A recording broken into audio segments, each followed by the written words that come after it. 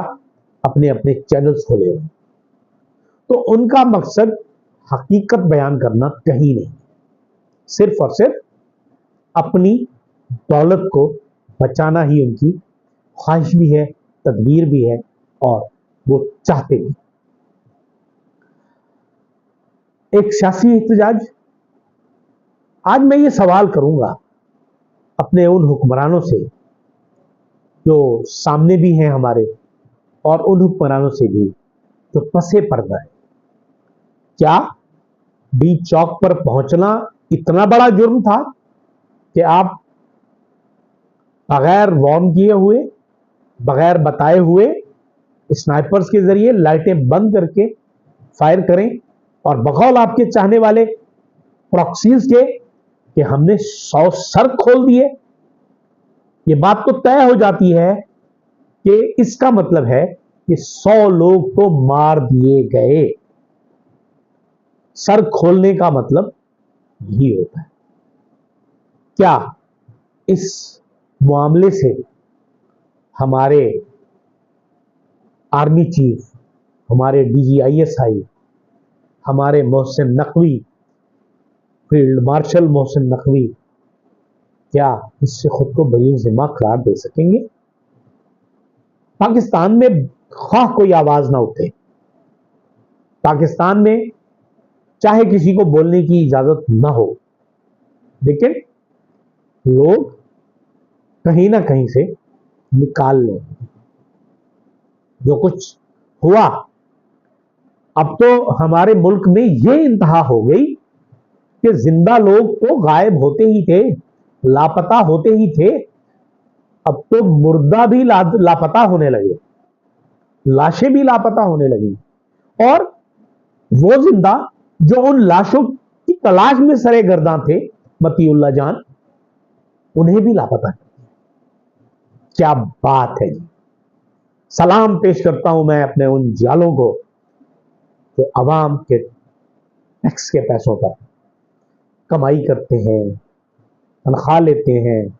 تمام آسائشیں لیتے ہیں، لیکن یہ نہیں سوچتے کہ ہم نے بھی کسی کو جواب دینا ہے۔ آپ کسی کو جواب دے نہیں ہے دنیا میں، لیکن ایک بات طے ہے کہ جس دن آپ کے جسم اور روح کا تعلق ختم ہوگا، اس وقت سے قیامت تک آپ کو بہت کچھ بھگتنا بھی پڑے گا اور بہت کچھ جواب بھی دینا پڑے گا، کیونکہ کسی بھی شخص کو، یہ جتنے لوگ مارے گئے، ایک بات تو طے ہے، میں بالکل یقین سے کہہ سکتا ہوں کہ جو اسلام ہے، شریعت ہے،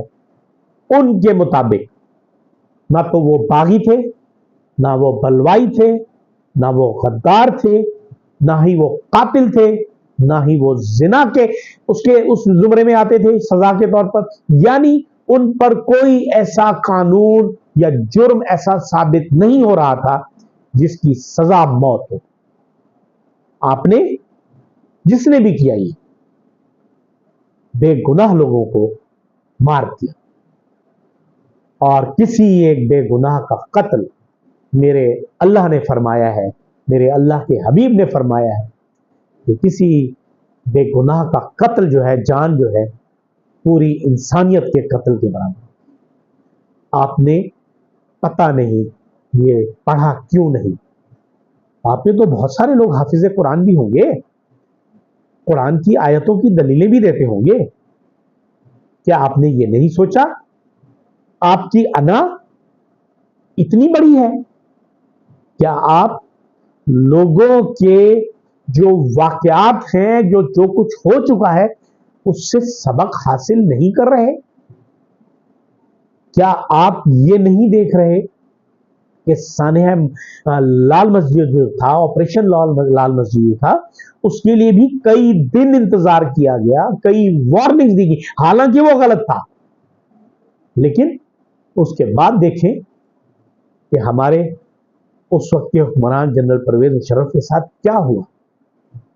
اللہ نے انہیں جیتے جی ایک ایسی بیماری میں مبتلا کر دیا جو دنیا میں صرف چند لوگوں کو تھی، اور مرتے دم تک وہ پاکستان نہیں آ سکے، اپنے ملک نہیں آ سکے۔ اور مزیدار بات یہ کہ ان کی قبر کو بے حرمتی سے بچانے کے لیے کسی آرمی قبرستان میں جہاں لوگوں کا آنا جانا ہو وہاں دفن نہیں کیا گیا، ایک ایسے آرمی قبرستان میں دفن کیا گیا جہاں لوگوں کی انٹری ریسٹرکٹڈ ہے، محدود ہے، بغیر کسی کے جا نہیں سکتے شناخت۔ یعنی آپ مر کے بھی چین نہ پایا تو کدھر جائیں گے، آپ تو مر کے بھی آپ کو چین نہیں، اور نہ ہی کبھی ایسے ظالموں کو اس طرح چین ملا کرتا ہے۔ آج ہمیں یہ نہیں بھولنا سانیہ ہے، اسلام آباد نہیں بھولنا، کیونکہ یہ ظلم کی انتہا ہے۔ اور پھر ہمیں یہ بھی کہنا ہے کہ سانیہ اسلام آباد کی تحقیقات کرنے والے صاحب وکی اللہ جان کو بازیاب کیا ہے۔ ہماری عدالتیں یقیناً اس پر کچھ نہیں کریں، کیونکہ وہ بھی غلام ہو چکی ہیں اور غلامی کی بیڑیاں انہوں نے پہن لی۔ آج ہم ایک اور مسئلے پر بھی گفتگو کرنا چاہیں گے جس پر میں پہلے بھی گفتگو کر چکا ہوں، سانحہ کرم ایجنسی یا سانحہ ضلع کرم۔ پارا چنار میں جو کچھ ہوا اس پر فی الوقت تو ہم اتنا ہی کہہ سکتے ہیں کہ یہ جو سامراجی قوتیں ہیں انہوں نے اسے تجربہ گاہ بنا لیا ہے۔ امریکہ کو کرم ایجنسی یا ضلع کرم چاہیے، اور وہ ایسی جگہ ہے کیونکہ اگر آپ نے پہلے بھی اس کا عرض کر چکا ہوں کہ یہ کرم ایجنسی اس طرح ہے کہ وہ 3 حصوں سے افغانستان میں، اسے افغانستان کے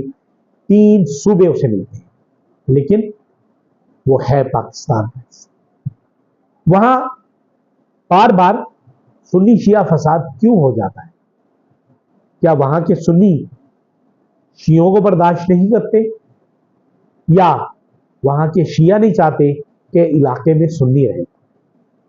بالکل ایسی کوئی بات نہیں۔ اختلافات ضرور ہیں اور ہوتے ہیں، 2 بھائیوں میں اختلافات ہوتے ہیں،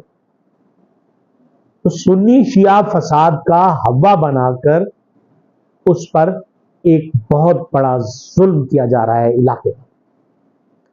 اس پر ہم تفصیل سے آگے بھی بات کریں گے اور روزانہ تھوڑی تھوڑی بات کرتے چلے جائیں گے، کیونکہ کرم ایک ایسی جگہ ہے جہاں سے اس وقت چائنا جو ہے مزار شریف سے ایک ریلوے ٹریک پاکستان کے لیے بچھانا چاہتا ہے، اور جب بھی پاکستان میں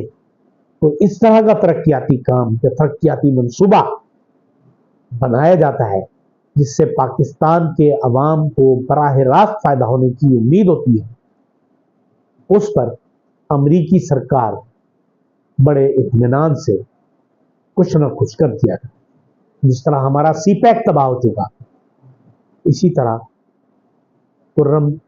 پارا چنار میں اس ریلوے لائن کو بھی جو منصوبہ ہے اسے بھی ختم کرنے کا منصوبہ کیا جائے۔ اس پر ہم مزید بات کریں گے، لیکن سلام پیش کرتا ہوں میں ان لوگوں کو جنہوں نے اپنے حق کی خاطر، اپنے جمہوری حق کی خاطر اپنی جانیں قربان کی، اور وطن عزیز کے 25 کروڑ عوام کو یہ پیغام دیا کہ شیر کی 1 دن کی زندگی گیدڑ کی 100 سالہ زندگی سے بہتر ہے۔ اجازت دیجیے، اللہ حافظ۔